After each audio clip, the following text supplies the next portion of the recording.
This morning I had a chance to attend Pete Buttigieg's farewell rally to Charleston, South Carolina in anticipation of tomorrow's big day here, that being Election Day.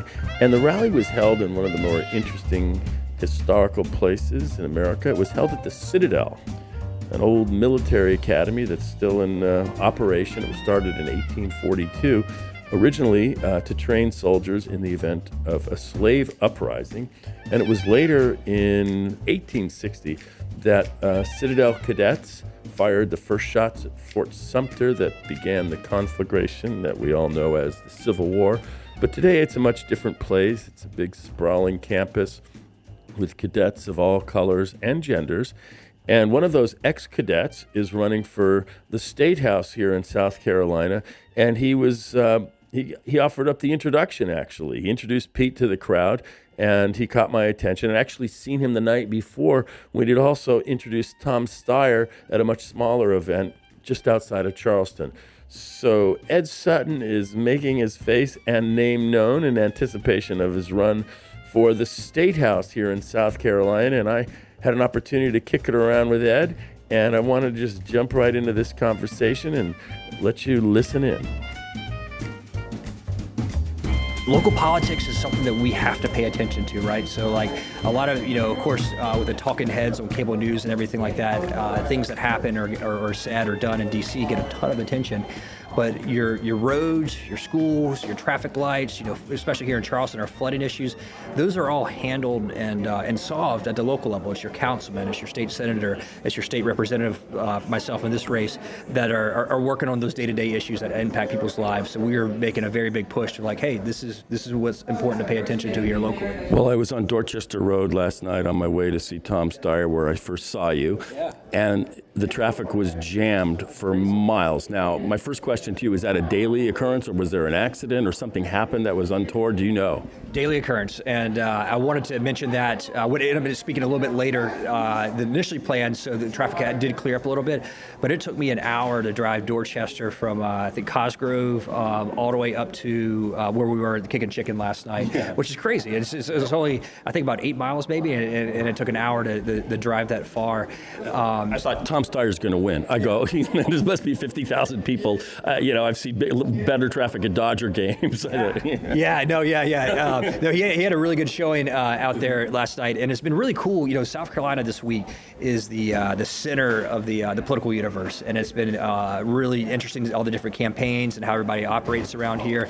And I will tip the hat to Tom for what he's invested in the local community here. He is really going beyond what I usually see campaign-wise, and a lot of people don't know this about him, but we have only one minority-owned bank in the state of South Carolina out at Orangeburg, Omni Bank, and he is the largest depositor in that bank. It has been for years, way before he got involved in presidential politics. So he is certainly somebody I look at that I think he does what he says. Now let me ask you this: here's a guy he's spending a ton of money.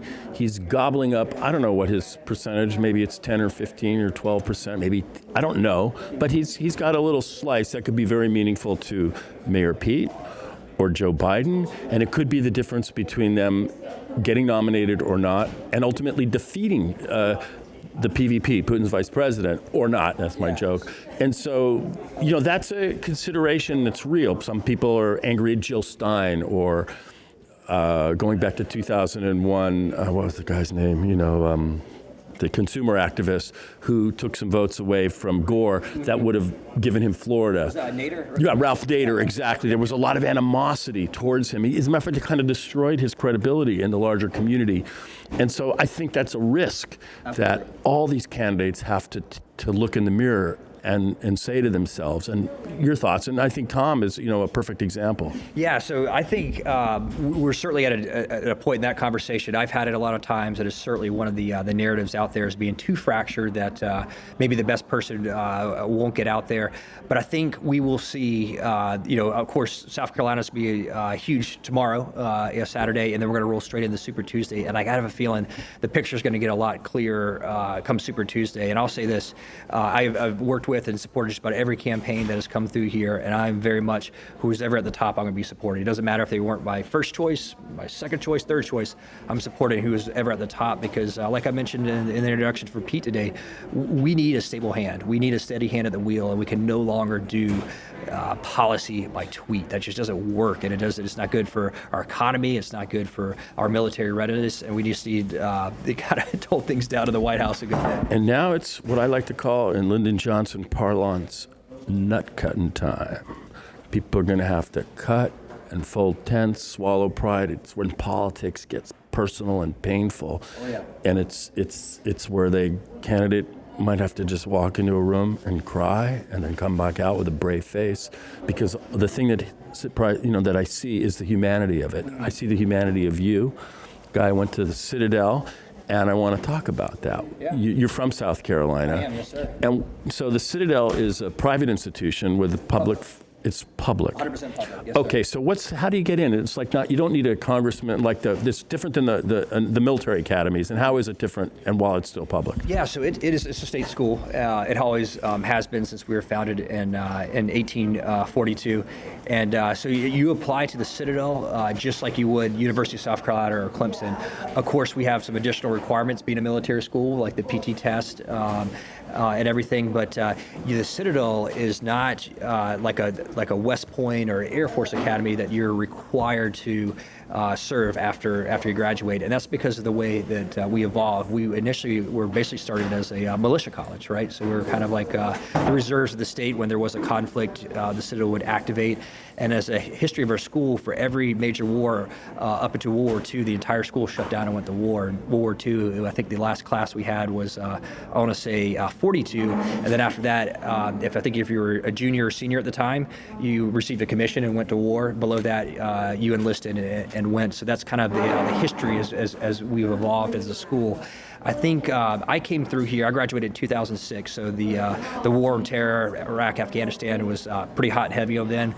Our percentage numbers were higher than most other years for folks that serve, particularly the females in our class. And I always will tip my hat to them because their rate of going into the armed services after graduation far exceeded the males in my class, and they certainly deserve recognition. And was that a choice you had to make at your junior or senior? Or when did you have to make that choice? Okay, I'm going to sign up and I'm going to be in the service, or I'm just going to take this as a secular or a non-military education. So it's different for everybody. Myself, I was offered at the end of my freshman year, here we call it the knob year, which is really tough. I was offered an Air Force contract, and basically the deal is, hey, we'll pay the remaining 3 years of college for you if you come in and serve at least 4 years. And I ended up becoming a pilot, so my commitment actually went a little bit longer than that, and still serving to this day. But for everybody, it's different. There's some people that come in and they're committed right out the gate. There's some people the day before graduation they'll decide, you know what, the military is for me, and sign up and commission into the military. So there's a number of different ways to join. So it's pretty flexible. Pretty flexible. Now, somebody was telling me that the Citadel sent many souls to their demise in the Confederacy. Talk to me about that, or what you know. Yeah, so that's absolutely right. We fought for the Confederacy, and I will say the uniforms. So you mentioned the uniforms. They're not Confederate uniforms. I'll be very, very clear about that. Okay. We were founded in 1842, 20 years prior to the Civil War, and we still have with our sister colleges, being West Point, Norwich, VMI, we all basically wear the same uniform with a variation in buttons and everything. So that is not at all a Confederate uniform. That is a military college uniform. But yes, we did fight on this side of the Confederacy. We actually, as a college, we were responsible for firing the first shots out of Fort Sumter, and that's a complicated legacy here. Of course, I served in the United States Air Force, and very much believe in the Union. And I'll say I'm very glad that we lost the Civil War. I can't imagine what it would be like as a country there. So that's part of our history, and I think it's one that we continue. There's a joke that for a lot of people, the Civil War ended in 1860s, but in Charleston it's still raging to this day, and we still have the debates about symbols and flags and everything else. And I want to be very clear on this. I'm glad we took the Confederate flag off of our Statehouse, and we are trying to. The Confederate flag still flies in our chapel here. And our Board of Visitors have voted unanimously to remove it, but we are held up by a law called the Heritage Act that was passed in 2000 or 2001 that the state legislature has to actually grant permission to remove that. But as a school, we have decided that we no longer want that. That is not who represents us today, and unfortunately the state legislature is preventing us from basically having control over our own school and how we present ourselves. When did the Citadel get integrated? So a couple of different integrations. I believe, don't quote me on the exact year, I believe racially it was, I want to say maybe 72. We just celebrated Charles Foster, our first African-American graduate, recently, and there's a movement now that I support to get him on the Distinguished Alumni list, which is beyond well-deserving for that. And then gender, that was, I believe, I want to say 96 is when Shannon Faulkner came here. And then the following year we had 4 females enroll and incomplete. So, not too long ago. We certainly resisted that one for a while, but we're better for it. My class, it continues every year, but we had, I feel like, a higher percentage of females than normal, and I think we were a better class for it. So I'm really glad that we're slow to adapt. It's kind of like one of my favorite Winston Churchill quotes is America will eventually do the right thing after they've exhausted all their options. The Citadel is kind of the same. We'll resist changing and we'll be slow to it, but I'm glad we've reached this point. And last year we actually had our first female regimental commander, which is huge for history, and I'm glad that we've crossed that road now. And what's the size of the student body here? I think we're about 2,400. It's grown a little bit since when I was here. We had 4 battalions, and I believe we're at 5 battalions now.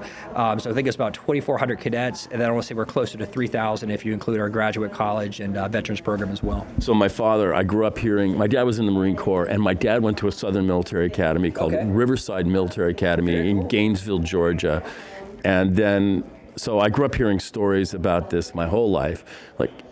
And I for myself, I was doing fine. I didn't need to go to military school from an LA kid. But my brother stumbled, and he woke up one day, and he was at Riverside Military Academy in Gainesville, Georgia. So my own family has this sort of Southern Military Academy tradition. And my dad, he gave some money, and they named the barracks after my father and my brother, the Kelmanson Barracks at Riverside Military Academy. So I grew up with these lords of discipline kind of mythology in my head. And it was not where I was going, but I feel some connection to your experience. Did you have a military high school experience? No, actually, the funny thing was military high school for my family was always a threat, right? So it's like if you don't, fuck up.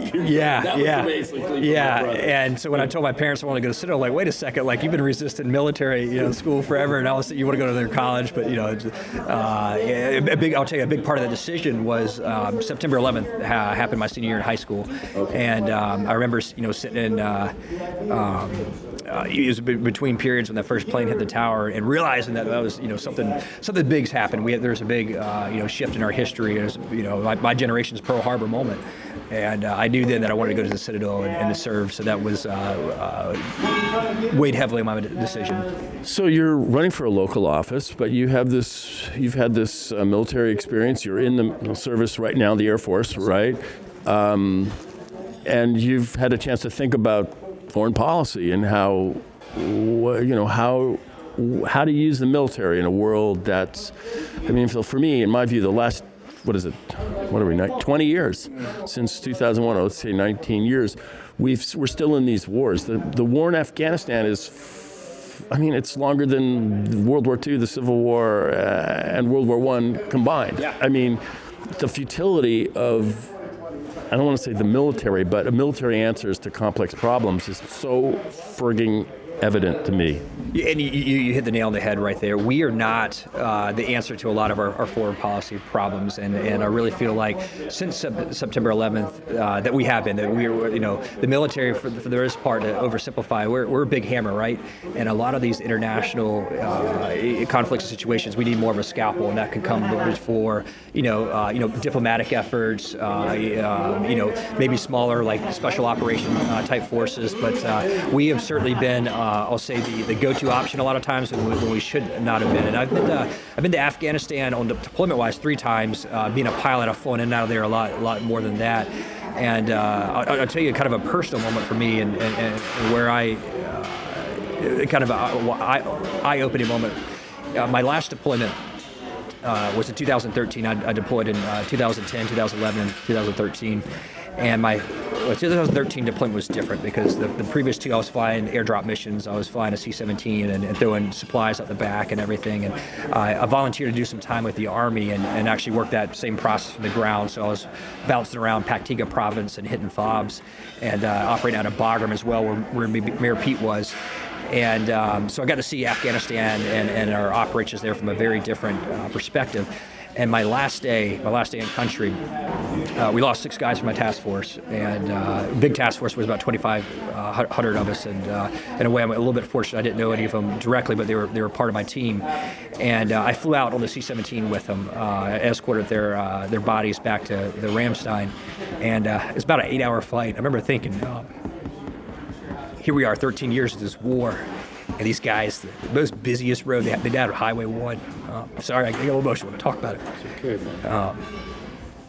Busiest road in the country, and in 13 years we still can't secure it. Like, what the heck are we doing? You know, our strategy's wrong. We're not winning this thing. When 13 years in, the most heavily trafficked road, we're still losing guys and girls on. So you're right. We're not. We've been used as a solution where a lot of times we're not applicable there. So it does give me hope. You know, guys like from my generation, like Mayor Pete, get involved that have spent time there and see what works and what doesn't work. So I grew up. Right now I'm as old as I've ever been, but I grew up I like that. I'm also as young as I'll ever be, so it works out both ways, under the shadow of Vietnam. So I graduated high school in 1974, which was basically the last year of the whole thing. And I thought about it for a long time as an adult, that for 10 years, Vietnam, 10 years. So that's 8 years old to 18 years old. I was watching violence on television, on the news. Body counts every day. Oh, we only lost 25. Oh, I mean, it was a totally different scale than the kind of mortality we're seeing for Americans in the last 10 years. But I just remember that I didn't understand it when it was happening, but my whole youth was drenched in violence, in a violence that was feudal, in a violence that corrupted and ruined presidencies and lives. And my father's business partner's brother bought the farm a few days before he was supposed to come home.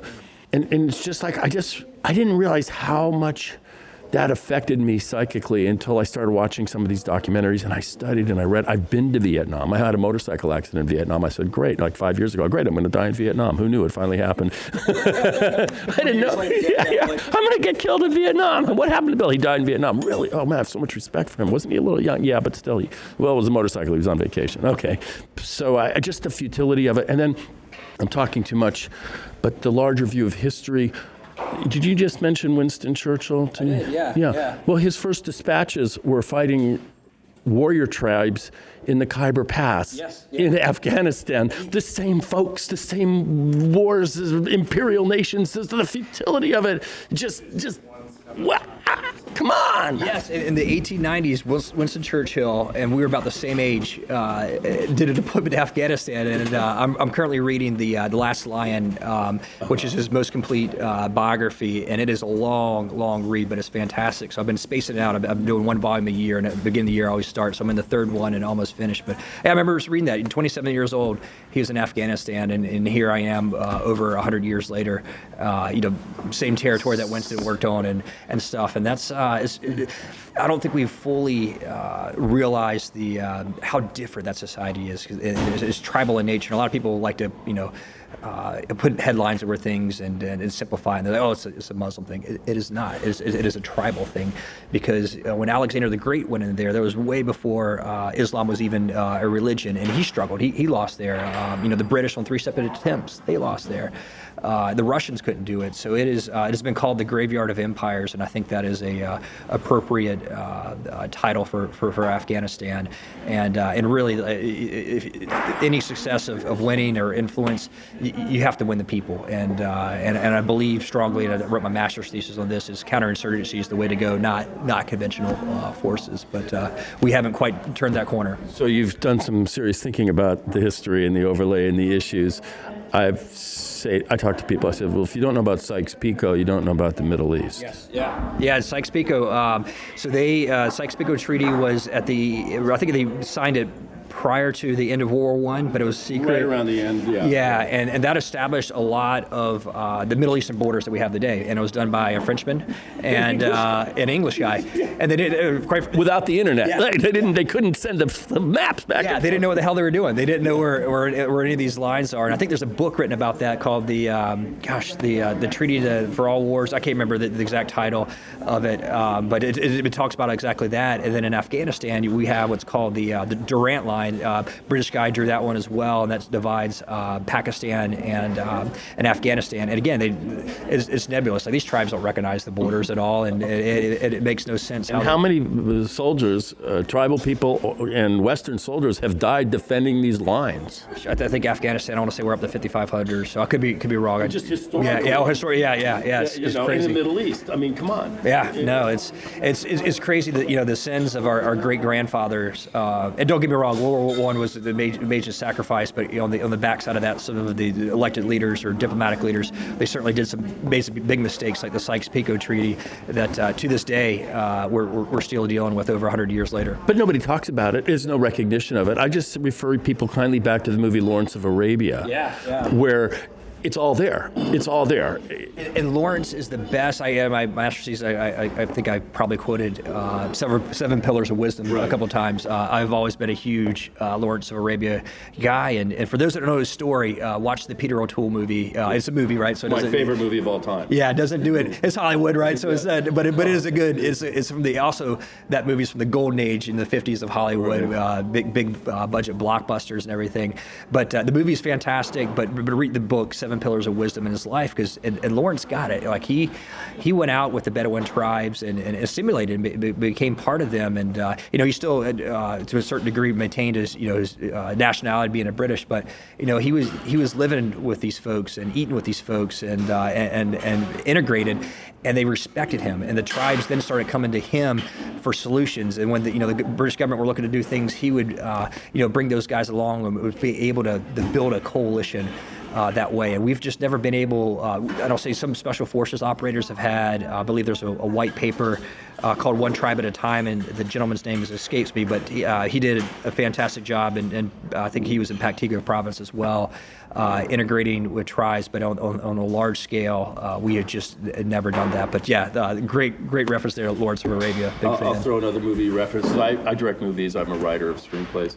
The Man Who Would Be King, which was written as a short story by Rudyard Kipling, who was the great champion of the imperialist adventure for the British. Yeah, also a good poet. Yeah, also a good poet. Well, he did it through poetry. And there's this great movie, The Man Who Would Be King, about these British adventurers who really enter into this same tribal area of Afghanistan and set up their own kingdom until they get exposed and run for their lives. And I just feel like this big experiment is history rolling over in different forms, and the futility of it's just, I don't know, sad. Yeah, there's a saying that's there's nothing new under the sun, and it really holds true to a lot of things that we're talking about. Is these aren't new problems. We've been after these things for a while. We just haven't learned the lessons from our past.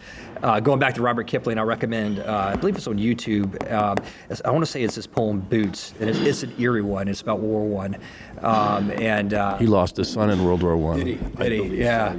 And it's not him reading it, but if you YouTube it, it's somebody basically screams his poetry, and it's eerie. It's a really eerie recording. But I've been the Kipling fan, but I've not seen that movie, so I'm going to add that to the list. I recommend it. Yeah. I recommend it. Now you're running. Let's get back to your career, because you're an interesting cat, and you passed the big test, which was Sykes-Picot. Yep, there you go. You got it. Yeah. So I challenge you. I bet you can go around everywhere in the state, every local race, and mention that. People will be like, what is this guy talking about? You took that. I was so impressed. And so here's a high five for you, pal. Maybe you should be running for, maybe Pete will throw you a bone. You can be Secretary of State,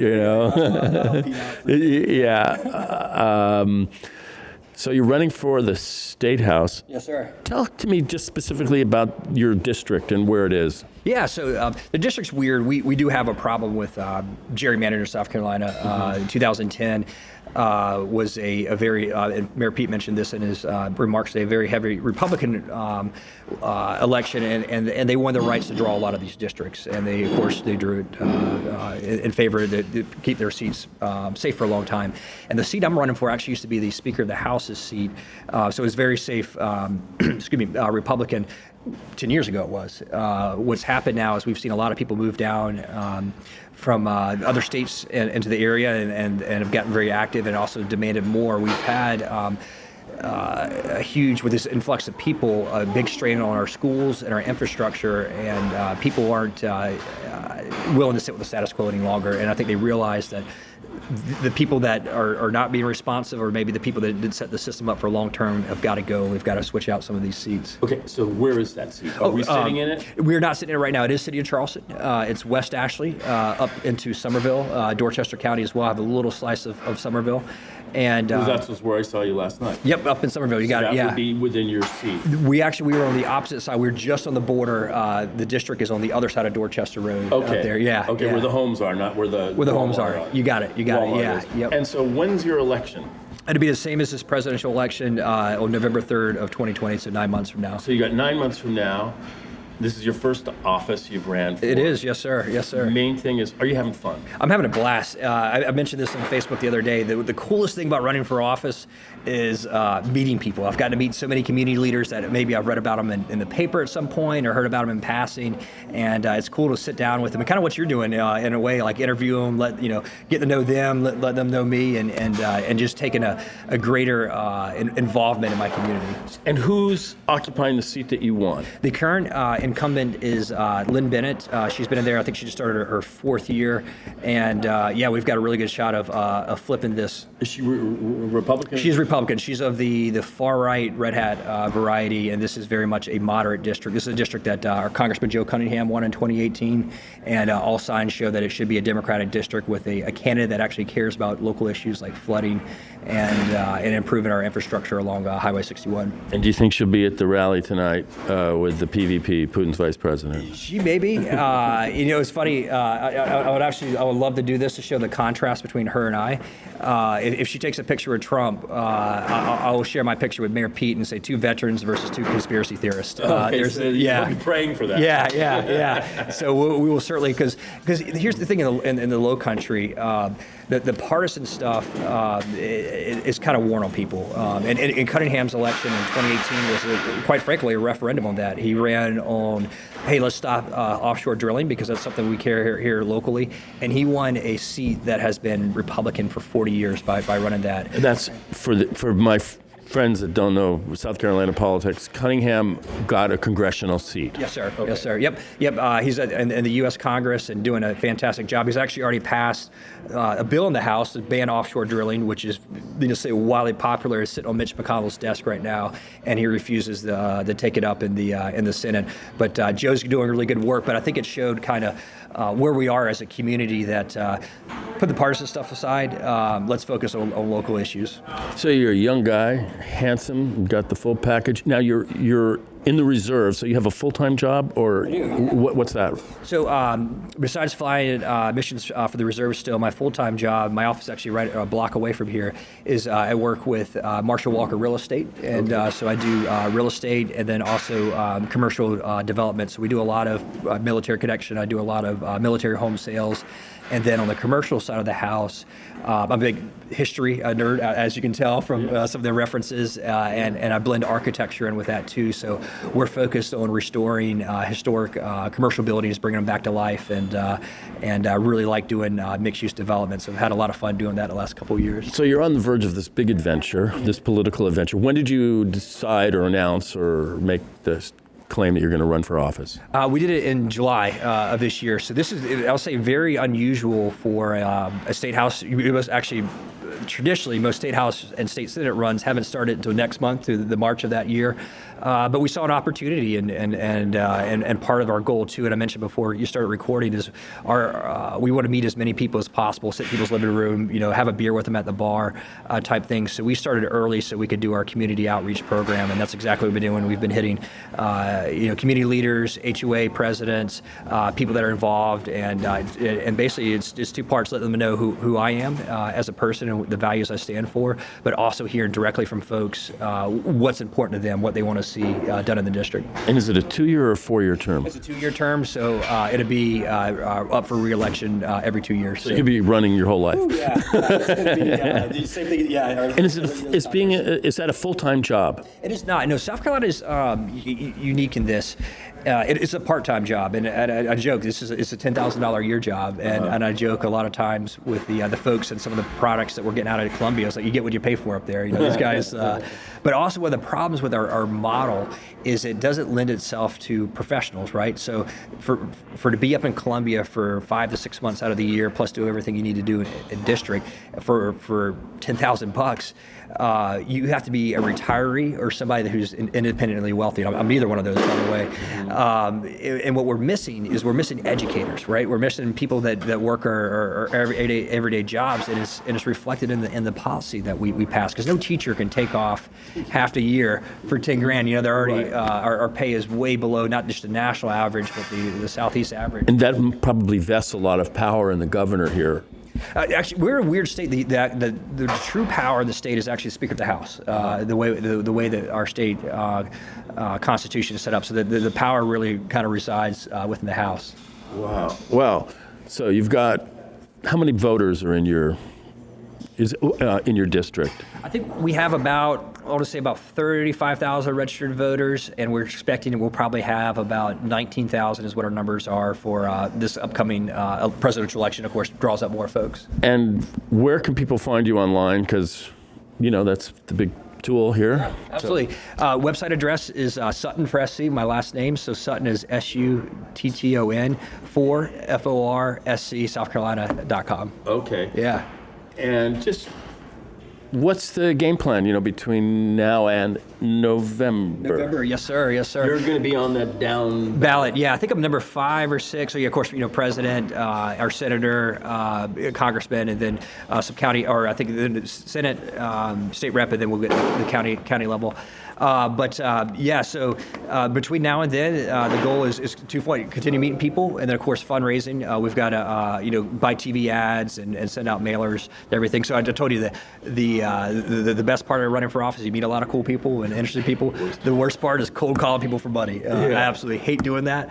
I really believe in publicly funded elections, so our elected leaders can spend time reading studies and novel concept, right? And not spend their time asking for donations, but it's part of the process, and we're winning on that front. We're outraising my opponent about 3-1 right now. And how much of it's shoe leather? I'm just looking at your shoes here. Are there any holes yet? There should be. Not these. These are my event shoes. Okay. Right? So and then I've got around the district shoes, and it's funny actually. I've got an old war injury. I'm 36 years old. I'm talking about war injuries, and I've got to have surgery on my foot coming up soon. My left foot, I've got a Taylor's bunion there, and the doctor's really trying to push it for now. But I'm like, I got to wait till after November, man. I'm gonna hold on to this. How long can you walk? Shoot. Before that foot starts to kill you? Probably 3 steps. But no, I'll tough it through. There's a great story about when Lyndon Johnson ran for the Senate in '48. He had to pass a kidney stone. And in those days, it was very a critical point of his election. In those days, they didn't have lasers. They had to do a surgery. And he was toxic and sick and throwing up as he was backing up, and they said, we have to operate. It's going to take you out of the campaign for 6 weeks, and you're going to be done. Well, he passed that kidney stone and got to the U.S. Senate. Lyndon Johnson was a tough son of a bitch. There's no other way around that. Yeah, he was tough. He was tough. There's a lot to learn and a lot to ignore from him. Yeah. Wow, there's a lot Mr. Sutton, are you related to the pitcher? No, I'm not. No, the other person I get is Eddie Sutton from Oklahoma State, famous basketball coach. I'll tell you something funny with that. I went when I joined the Air Force. I went to pilot training in Oklahoma, and everybody there was like, "Oh, are you related to Eddie Sutton?" And I had no idea who he was at the time, and had to Google him and whatnot. But I basketball definitely, coach, right? yeah, basketball coach, yeah. And I definitely got some free drinks bought for me because people thought I was somehow related to him. Wow. Well, hey man, good luck. Yeah. Have fun. I think you're, you bring a unique background, not just, the military thing, but just the breadth of knowledge and the empathy and the understanding. And what do you think is going to happen for Pete? I don't know. I tell you what, I have stopped making political predictions outside my own race, of course, because I never thought that we would 2016 would go the way that we went. I totally lost faith in my own judgment. Yeah, yes, again, that's the same thing. So I've stopped making political predictions, but I will always anybody that connect with the message or believe that will be the right person for the job, I have no problem helping out and supporting. So I wish him the best because he's like I mentioned on the stage. He's a dynamic candidate, and I've been very impressed with him. Yeah, you guys make a nice sort of, you complement each other. You have similar backgrounds, but you're similar age and, similar social moments, similar big experience of your generation. It is crazy because, we're, no kidding, like him and I, we're a year apart, and this is our time. We're stepping forward to kind of take the reins and start making decisions in government. I want to ask one last question. It's my core question about Mayor Pete. Mm-hmm. Here's a guy. He's sitting in South Bend, Indiana. Yeah. The only thing you bring out of South Bend, Indiana is a Heisman Trophy, okay? Mm-hmm. Oh, yeah, they played football there, whatever, Notre Dame. He's gay. Fine, that's great. It's fine. I just, in the privacy of his head, I go, well, what am I going to do next? I'm going to run for president. Where do you get that idea sitting in wherever he was sitting in the privacy of his mind? And then you first say, well, I'm going to run for president. I'm like, the fuck? What are you? Just the audacity, the courage, the incredible leapfrog. I mean, probably for him, there weren't a lot of intermediary political steps available to him in Indiana. Yeah. So just, what the hell? Just go for president, To me, that's if I could sit with him, I want to know about that moment in his life and the first time he said it. It's just amazing to me. And here he is.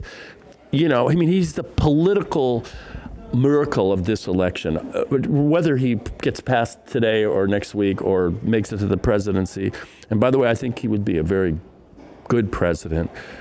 His story is incredible to me. I just the imaginary leap from where he was to where he is incredible. It absolutely is, and it's like that saying goes: the truth is stranger than fiction, right? Mm-hmm. You couldn't write a story about Mayor Pete and people think that it was believable that happened, but here we are, here. And the first time the same thing I heard about him, I was like, a mayor from South Bend's gonna that's just gonna be one of these guys that will not be around. Here he is, we're down to the final 7, and he's I think won Iowa and did second in New Hampshire and done very well, and I'm proud for him. He's worked hard, and he's got a message. He's got a message that connects. He does, and he's got. I say this, I'm into sports. He's got talent. Mm-hmm. He's got talent, and I'll say this. Maybe it'll be of meaningful to you as you run. When this field started to pick their lanes. You got Bernie and it's single payer or get off the planet. Elizabeth Warren's single payer, but I can work in the Senate. And it's not clear who he is to me. And he goes, I'm for universal health care for all who want it. He just saw that lane. He dove right into it, fiercely, articulately, and occupied it. Yeah. And all of a sudden, Joe Biden's on his heels a little bit. Who knows? And I said, okay, I don't know I have my feelings. I think he's right. But what I observed is a move, like a ballerina in the political field, that he sensed the moment, pivoted, and dove. I mean, that's talent. Yeah, and that's the sign of a leader, not just a politician, but a leader is judging where the populace is and moving forward with something that's going to unify that people can support. So that's a good leadership quality. Yes. Yeah, and it's talented because to hear the nuances in the debate and see the opening, I just whoa, okay, this guy's he's next level on whether you agree with him or not. So anyway, good luck to you, my friend. Thanks, And I hope this is helpful for you and fun. It was good connecting with you, man. I'll say this: you're my first California interview, so I feel honored. Okay, you're a national candidate, man. All right, thanks. And folks, tell me your full name, where you're running, where they can find you, support you, blog, whatever. Absolutely. So Sutton for SC. First name is Ed. Last name Sutton. Ed Sutton. And then Sutton for SC is the campaign. So you just type that into your Facebook or Twitter. You'll see that pop up. Your district you're running for? District 114. In the office? Statehouse. Statehouse. Yes, sir. Senator? Statehouse representative. Statehouse representative. Yes, sir. Bicameral and stuff. It is bicameral, yes, sir. Okay, so there's a senator who is a little different. Yep, you got it. Good luck, my friend. Awesome. Really fun. I know post this right away. Yeah. Good. Awesome. Yeah.